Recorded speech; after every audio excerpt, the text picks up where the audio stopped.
The truth of the share market channel में आपका स्वागत है। मैं भवनेश अग्रवाल। नमस्कार दोस्तों, मैं हमेशा यही कहता हूँ और with reference to Tulsidas ji की चौपाई के रेफरेंस में कहता हूँ कि धीरज धर्म मित्र और शेयर संकट काल परखिए चारों।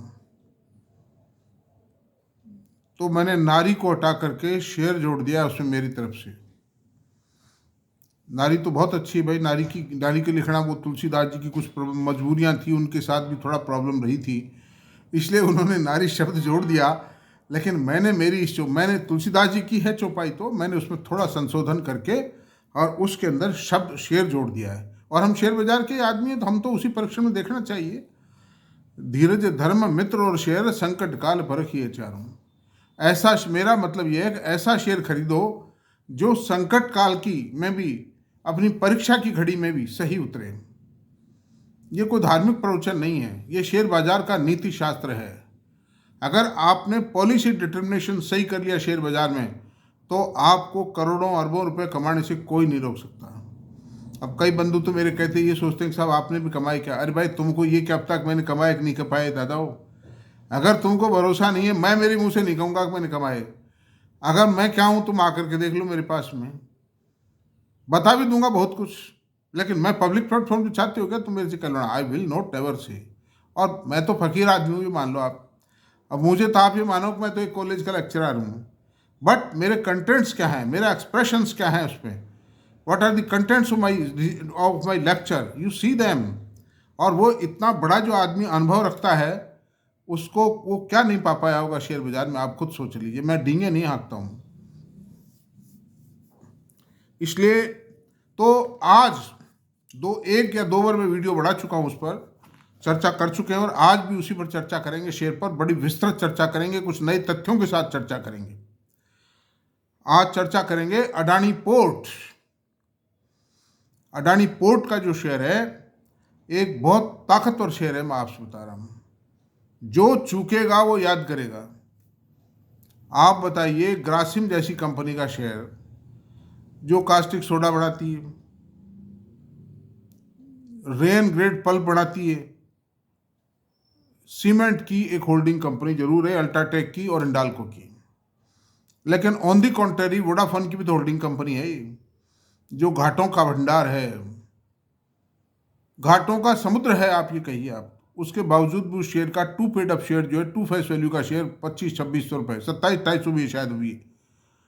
तो अडानी पोर्ट जो एक मतलब इतना, जिसके 13 प्रोजेक्ट है, 13 पोर्ट तो इंडिया में है, समुद्र से लगता हुआ जो भी राज्य है, किसी राज्य में एक है, किसी में दो हैं। अब मैं इसके पोर्ट्स के नाम बताता हूँ आपको।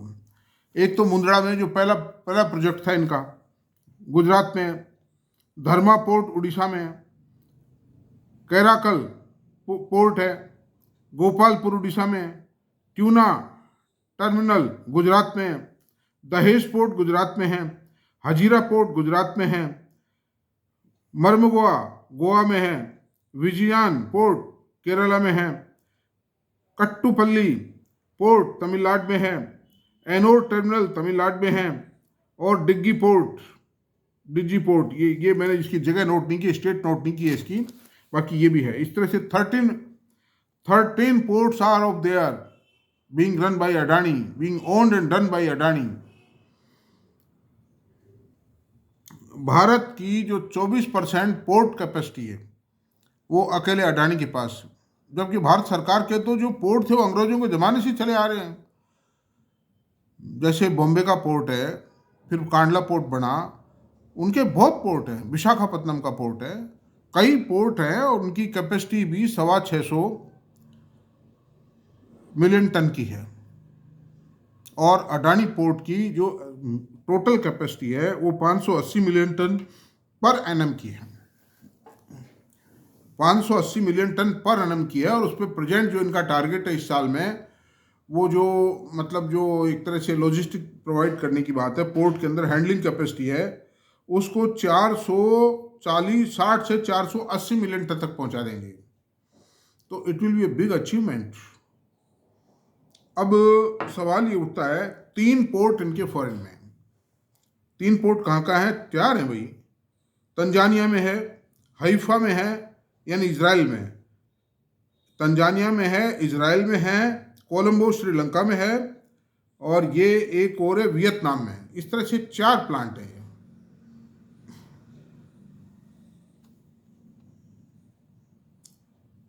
4 ports are being operated in partnership with some another। तो 13 और 4 17 प्रोजेक्ट के मालिक हो गए, और ले रहे हैं ये। तो जो भी हाथ लगेगा वो ले लेंगे ये। तो और कोई ताजुब नहीं, जो 57,000 रुपये का जो प्रोजेक्ट सैंक्शन, 76,000 रुपये का जो प्रोजेक्ट सैंक्शन किया है गवर्नमेंट ने, सेंट्रल गवर्नमेंट ने, पोर्ट प्रोजेक्ट, उसमें भी इसकी पार्टनरशिप हो जाए, कोई पता नहीं, जस्ट पॉसिबल है। क्योंकि इनके पास एफिशिएंसी है, एक्सपीरियंस है, कैपेबिलिटी है, फाइनेंशियल रिसोर्सेज है, उनको दे सकते हैं। अच्छा, अब आइए, तो कैपेसिटी बता दी इनके पास में। और ये इन पोर्ट्स पर dry cargo, liquid cargo, crude and containers, इन सब का ट्रांसपोर्ट करते हैं। 8 राज्यों के अंदर इसके ये जो थे ना, 13 जो पोर्ट्स हैं ये हैं, मतलब समुद्र से लगती हुई हर स्टेट में है।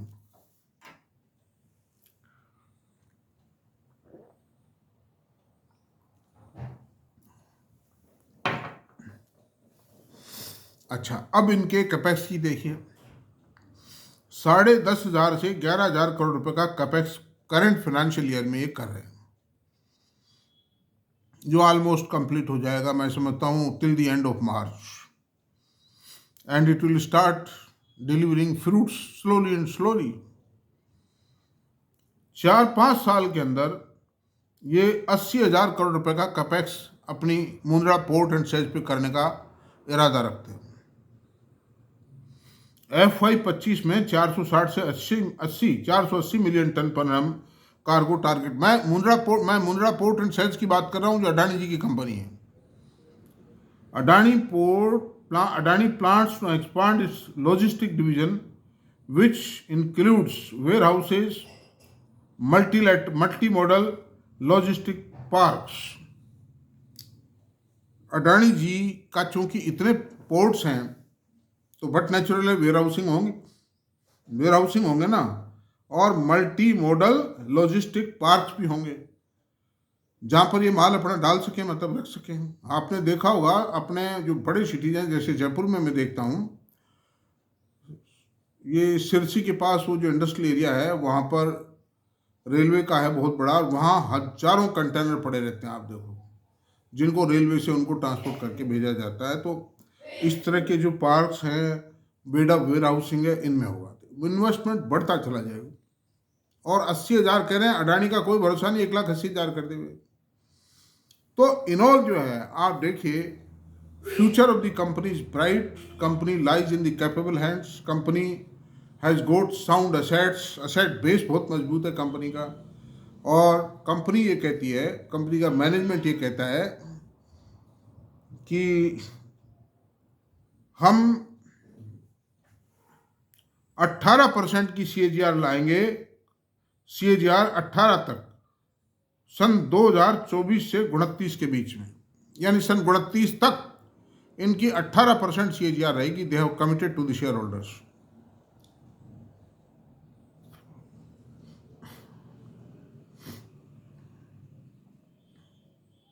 अब मैं आपसे बता रहा हूं, अब चलते हैं आगे। इसके फाइनेंशियल से विचार कर लेते हैं पहले, और विचार व्यक्त करने से पहले। और फाइनेंशियल की पोजीशन ये है कि मार्केट कैप 2,41,288 करोड़ रुपए, करंट प्राइस 1,117 रुपए, हाई लो 994/1621, यानी 16, ये देखिए आपको मैं बताता हूँ, ये 1621 तक गया था, 19 जुलाई को गया था 1621, इसी 19 जुलाई को, इसी साल की को। लेकिन फिर मार्केट कंडीशंस अच्छी नहीं रही हैं कुल मिलाकर के, उस कारण से ये अभी 1,117 रुपये है अभी एट प्रेजेंट। और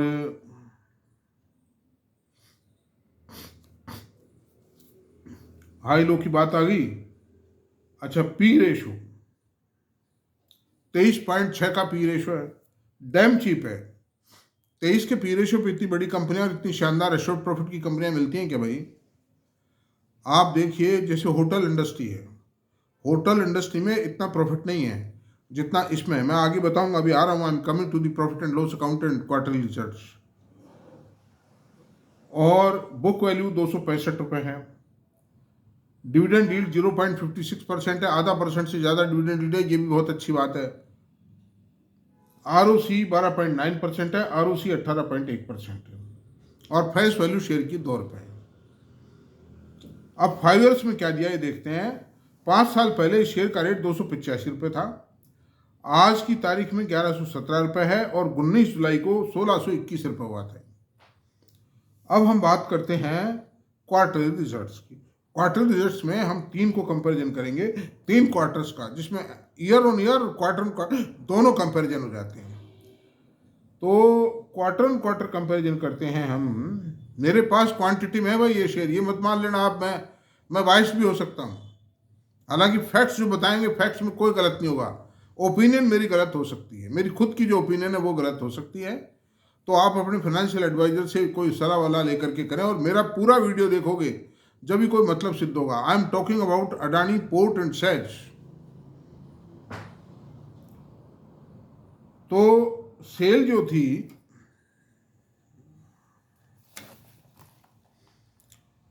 सितंबर 23 में 6646 रुपये की करोड़ की सेल थी। जून 24 में 7360 करोड़ की सेल हो गई, और सितंबर 24 में 7067 करोड़ की सेल हो गई। ऑपरेटिंग प्रॉफिट मार्जिन 55 करोड़ था सितंबर 23 में, जून 24 में 58 करोड़ रुपए हुआ, और सितंबर 24 में 60 करोड़ रुपए हुआ। Net profit, operating profit margin की बात करते हैं। सितंबर 23 में 55% मार्जिन था, जून 24 में 58% मार्जिन हुआ, और सितंबर 24 में, यानी जो थर्ड क्वार्टर, फोर्थ के भी रिजल्ट नहीं आए, में 60% हुआ। There is a continuous upsurge in the margin. Net profit 1762 crore था सितंबर 23 में, जून 24 में 3107 करोड़ रुपए हुआ, और सितंबर 24 में 2403 करोड़ रुपए हुआ।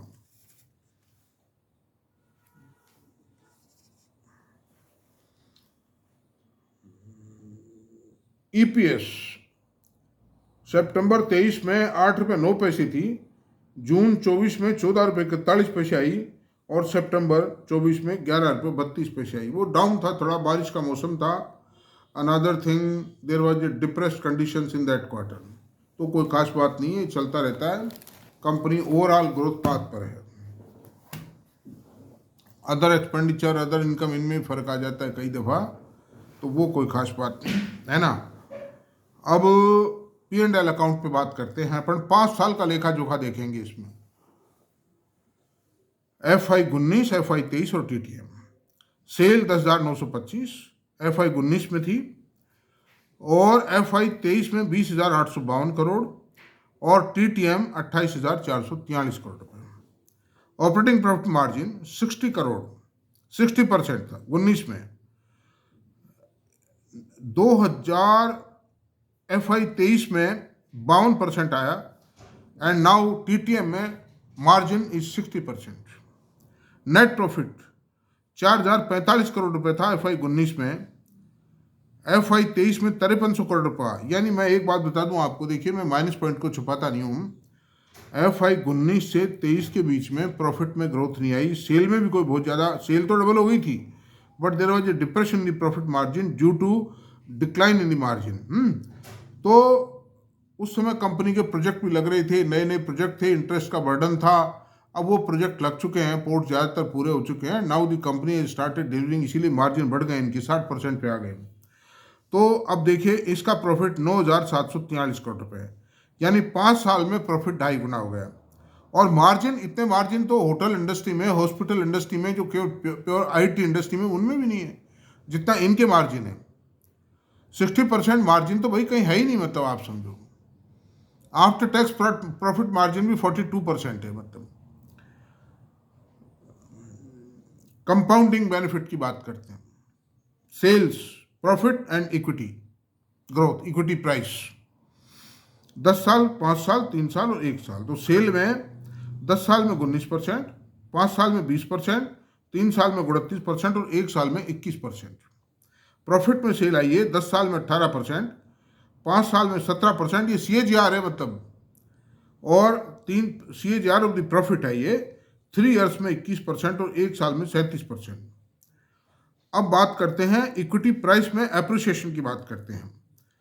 10 साल में 22%, 3 साल में 12%, 5 साल में 12%, 3 साल में 11% और 1 साल में -11%। आप इसको एडवर्स ना ले लें, में ये आपके लिए नुकसानदायक रहेगी। Company is going to take a big leap, क्योंकि प्रॉफिट 2.5 गुना हो गया भाई अभी। ये इस साल क्या है, प्राइस गिर गई, इसलिए इक्विटी प्राइस की बात करें। प्राइस की चिंता मत क्या करें, कंपनी के फंडामेंटल इंटैक्ट होने चाहिए, फिर प्राइस तो आके रहेगी। ग्रोथ है और फंडामेंटल स्ट्रांग है, तो वो प्राइस कोई माने, प्रेजेंट प्राइस कोई माने नहीं रखती है। और 20-23 के पी रेशो पे शेयर, ये तो मिट्टी बड़ा एक तरह से, ऑलमोस्ट एक तरह से मिट्टी के भाव मिल रहा है। तो अब अडानी जी को गालियां देते हैं लोग, देते हैं भाई, मैं तो उनकी अच्छाई को मानता हूँ मतलब, और अगर बुराई होती तो बुरा मानता मतलब। बुरा बताने वाले भी कोई आरोप तो बताएं कि साहब इसने फला चोरी की, फला गड़बड़ की है, तो बताएं तो मैं मान लूंगा मतलब। बैलेंस शीट, इक्विटी 432 करोड़ है, two face value share. Reserve 56,744 crore रुपए है। बोरोविंग 50,485 करोड़ रुपए है। अदर लाइबिलिटी 18,352 करोड़ रुपए। इस तरह से 1,26,013 करोड़ की बैलेंस शीट है इनकी। फिक्स असेट इनके पास 79,136 करोड़ रुपए। करंट वर्क इन प्रोग्रेस, वही बात आ गई, 13,328 करोड़ के प्रोजेक्ट जो हैं अंडर प्रोग्रेस हैं, कैपिटल वर्क इन प्रोग्रेस है। तो ये प्रोजेक्ट पूरे होते हैं, इनके भी तो रिजल्ट तो आएंगे ना, कुछ तो रिजल्ट देंगे। और इन्वेस्टमेंट 4,489 करोड़ है, और अदर असेट्स 39,062 करोड़ है। तो दोस्तों मैं एक बात कहता हूँ, ये जो 72,000 रुपये की जो फिक्स असेट्स हैं, ये तो बहुत पुरानी कीमत पर है, बहुत पुराना असेसमेंट है। इसको अगर आज रिवैल्यूएशन करोगे तो 4 टाइम होगा कम से कम ये, और 4 टाइम में इसकी वैल्यू 3,16,544 करोड़ रुपये आती है।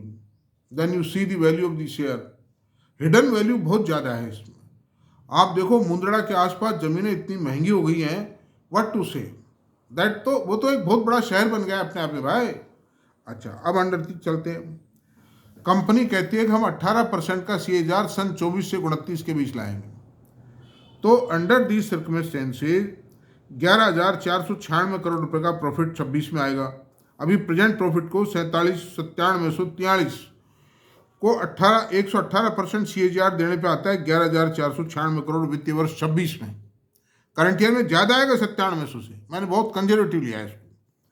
अभी 2 क्वार्टर बाकी हैं भाई इसके। अच्छा, फिर सन 27 में 13,566 करोड़ का प्रॉफिट आता है। सन 28 में 16,007 करोड़ का प्रॉफिट आता है। सन 29 में 18,829 करोड़ रुपये का प्रॉफिट आता है। और सन 2030 में 22,667 करोड़ का प्रॉफिट आता है। अगर आपको प्रेजेंट पी रेशो से इसकी जो EPS आती है, उस हिसाब से वो EPS आएगी 104 रुपये EPS आती है प्रेजेंट पी रेशो से। लेकिन पी रेशो कैसे रहेगा आप ही बताइए।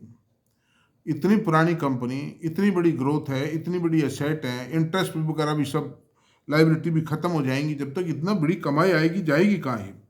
और ये जो प्रोजेक्शन दिए हैं ये मोस्ट कंजर्वेटिव प्रोजेक्शंस हैं। उस हालत में मरी से मरी कीमत 2392 रुपये होती है। और अगर इसी प्रॉफिट को 30 से मल्टीप्लाई कर देते हैं तो इस शेयर की रेट 3120 रुपये होती है। तो आज 1100 रुपये का रेट है, 11 या 33, 3 गुना हो गया 4 साल में। इससे बढ़िया आप क्या चाहते हो रिटर्न। ये कोई मेरी रिटर्न, मैं कोई इन्वेस्टमेंट के लिए कोई मतलब मैं नहीं समझा रहा हूँ इन्वेस्टमेंट। मैं तो एक कैलकुलेशन की बात बता रहा हूँ कि किसी भी शेयर के फंडामेंटल को कैसे वर्कआउट किया जाए। आज कोई भी ब्रोकरेज फर्म है, इंटरनेशनल ब्रोकरेज फर्म है, किसी शेयर पर कोई रिपोर्ट बनाती है, इन सब बातों को कंसिडर करती है कि कंपनी के एश्योरेंसेस क्या है, कंपनी के वर्किंग की ट्रेंड क्या रही है, कंपनी का कैपेक्स क्या है। ये सारी all these factors are considered by SSE when a report is being prepared. अब होल्डिंग्स की बात करते हैं। शेयर होल्डिंग क्या है। पब्लिक के प्रमोटर के पास में 65.89%, FIs के पास में 13.94%, DIs के पास में 14.20% और पब्लिक के पास है 5.96%। पब्लिक के पास बहुत कम है, it is a plus point, it is a less around, और अराउंड नहीं है ये। तो अंडर दिस सर्कमस्टेंसेस दोस्तों, मैंने इसको बता दिया है, आपको सब कुछ एक्सप्लेन कर दिया है। करना न करना ये सब आपकी इच्छा है, मेरी कोई रिकमेंडेशन नहीं है। आप अपने फाइनेंशियल एडवाइज़र से राय करें, मेरी बात को बिल्कुल भरोसा ना करें। मेरे पास ये शेयर क्वांटिटी में है, I am giving this disclosure, that's all. Thank you. आज की बात यही समाप्त करते हैं। आपको पसंद आया हो तो आप सब्सक्राइब करें, लाइक करें, शेयर करें। Thank you very much.